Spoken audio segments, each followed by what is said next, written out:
Are you thinking about buying your first home in 2023? Here are 8 tips to get you started as a first home buyer. Number 1, when you're researching for your ideal property, don't focus on the median prices like this. Look, a lot of home buyers that I speak to think the median price is the average price in that suburb that's been sold in the area. You gotta remember, guys, median price is based on the data given to them that month. So basically, they get a total of all the properties sold in that month, divided by the number of properties sold to get the median price. For example, a double mansion got sold in that suburb this month, and then it rose the price by like exponential over reserve. Then you'll see the median price go up, but it doesn't mean that, other older units have gone up in value.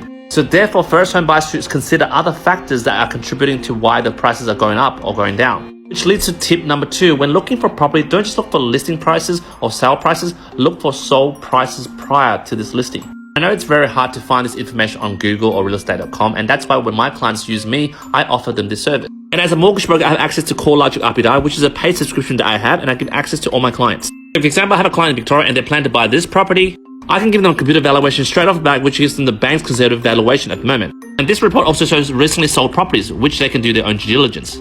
And tip number 3, especially for my first home buyers on a budget, is to look out for upper fixes. For example, you might be going to an open inspection and you walk into this property and you go, ugh, yuck, I hate the kitchen, it looks like dog shit. But don't let that turn you off from buying it. Because due to the poor presentation of this property, you might get a really good discount from buying this property. If the problem is cheap and fixable like a Bunnings shop, then I suggest you to look into the potential of this property, not what it looks like right now. Tip number 4, always inspect the property that you want to buy multiple times. For me, myself, I like to inspect it in the morning, in the afternoon, and even at night. And I'll always hire, for my last inspection, a building inspector.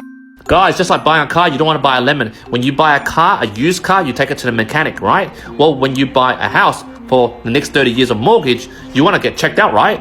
Tip number 5, very important for those who want to buy a townhouse or a small complex of apartments. If you guys find out that if the builder owns 1 or 2 of these complexes and they don't have strata, run. There's actually no independent strata to double check what these guys are doing. Whatever paperwork that you're getting your solicitor to vet, they're probably fake anyways.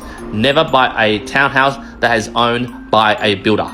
Tip number 6, always expect interest rates to go up and down. Remember those people who purchase, homes and properties when interest rates were really low and now they're crying about the mortgage cliff? Well, those people are dumb because they thought rates will stay at 1.99% for 30 years. Interest rates are always going to go up and down. So don't cry about it when it goes to 8-9% and always factor that in. Tip number 7, don't forget about the ongoing costs that would not end once you purchase that property. Council rates, utilities, strata. And if you're buying up a fixer, don't forget renovation costs after the purchase. You can't actually finance that. You got to pay with cash. And lastly, tip number 8, your property will go through a property cycle. So always plan for the worst and hope for the best. Jump in the comments, let me know what you think.